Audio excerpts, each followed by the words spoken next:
Bongo என்னோட நேத்தியான் சாப்பாட்டை பார்க்கலாம். கிட்ஸுக்கு தான் செஞ்சு நான் சூப்பர் டெலிஷியஸாக இருக்கமான்னு சொன்னாங்க. பிள்ளைகளும் சொன்னாங்க. பிள்ளைகளோட ஃப்ரெண்ட் அதாவது சஞ்சு குட்டியோட ஃப்ரெண்ட் வந்திருக்கிறேன். அதனால தான் சஞ்சு 2 3 நாள் வீடியோ எடுக்கிறான். நான் சாப்பாடு செய்யலைன்னா வர மாட்டான்.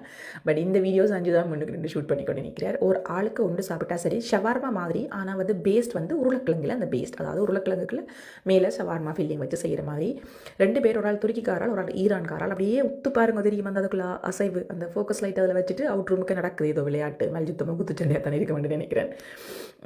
உருளைக்கிழங்கு பேக்கிங் உருளைக்கிழங்கு எடுத்து மெல்லிசா சீவி இப்படி அடுக்கி போட்டு நான் வந்து ராக்லெட் சீஸ் என்ற ஒரு சீஸ் போட்டு நான் ஆனால் நீங்கள் நார்மல் சீஸ் ஒரு சொட்டு பட்டர் இல்லை ஆயில் மேலே பூசிட்டு அவனுக்குள்ளே ஒரு 200 வச்சு பேக் பண்ணி அந்த பேஸ் ஷீட் அதாவது அந்த பீட்ஸாண்ட அடி பேஸ் மாதிரி ஒரு பேஸ் எடுத்துட்டு எனக்கு நான் நல்ல சிக்கன் ஸ்பைசி குழம்பு வச்சுட்டு இருக்கேன். பிள்ளைகளுக்கு அந்த உருளைக்கிழங்கு பேஸுக்கு மேலே வைக்கிறதுக்கு மாட்டு அரைச்சரைச்சி எங்களுக்கு வந்து மரக்கறியோட சேர்த்து அரைச்சி வரும். அந்த அரைச்சரைச்சியை அரபியன் மசாலாலாம் போட்டு ஒரு ஃபில்லிங் ரெடி பண்ணிவிட்டு இந்த பேஸுக்கு மேலே சாலட் அண்ட் டொமேட்ஸ் வச்சு ஒரு டிப் போட்டுட்டு இந்த இறைச்சி ஃபில்லிங்கை மேலே போட்டு ஒரு ரேப் மாதிரி சுற்றி அவைக்கி கொடுத்துட்டு என்னோடய ஸ்பைசி சிக்கன் குழம்புக்கு நான் என்னடா செய்யலாம்னு யோசிச்சுட்டு ஹெல்த்தியாக இருக்கணும் தானே ஒரு கப் ரவை எடுத்து 2 கரண்டி தயிரை போட்டு ஒரு கொஞ்சம் அப்பச்சோடா போட்டு தண்ணி போட்டு இட்லி பதத்துக்கு மிக்ஸ் பண்ணி போட்டு ஒரு அரை மணி நேரம் வச்சுட்டு இட்லி தட்டில் போட்டு அவிச்சு எடுத்தேன். ஓகே அந்த புளிப்பு தன்மை புளிக்காது ஆனால் டேஸ்ட் ஓகே ஹெல்த்தி தானே.